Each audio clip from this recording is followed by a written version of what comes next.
कभी कभी मोहब्बत की आग इतनी तेज जलती है कि सब कुछ राख कर देती है, भरोसा, रिश्ते और आखिर में इंसान भी ही।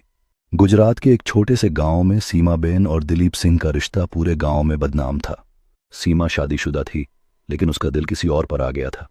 उसका पति रामू भाई एक साधारण किसान था जो दुनिया की नज़रों में सीधा साधा था, लेकिन उसकी पत्नी की नज़रों में सिर्फ एक रुकावट। सीमा ने एक खतरनाक फैसला लिया। उसने अपने प्रेमी दिलीप सिंह से कहा, अगर हमें साथ जीना है तो रामू को रास्ते से हटाना ही होगा। और फिर एक रात खेत में रामू का खून बहा दिया गया। केस कमजोर था, सबूत नहीं थे और केस बंद हो गया। सीमा और दिलीप अब खुलकर मिलने लगे, लेकिन प्यार अब बोझ बन गया था।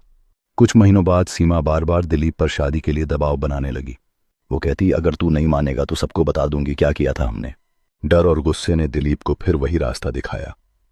उसने वही खेत चुना, वही अंधेरी रात और एक और हत्या। सीमा अब वहीं पड़ी थी जहां उसका पति मारा गया था, लेकिन इस बार उसकी जेब में पड़ा मोबाइल फोन और पास की शराब की बोतलें उसके कातिल तक पहुंचने के लिए काफी थीं। पुलिस ने जब दिलीप को पकड़ा, उसने जो कहा उससे हर अफसर चौंक गया। हम दोनों ने मिलकर उसके पति को मारा था। अब वो मुझे मार डालती, इसलिए मैंने उसे पहले खत्म कर दिया। जब रिश्ता गुनाह पर खड़ा हो तो उसका अंत भी खून से ही होता है। उस खेत में उस रात सिर्फ एक लाश नहीं गिरी थी, प्यार, भरोसा और इंसानियत भी वहीं दफन हो गई थी।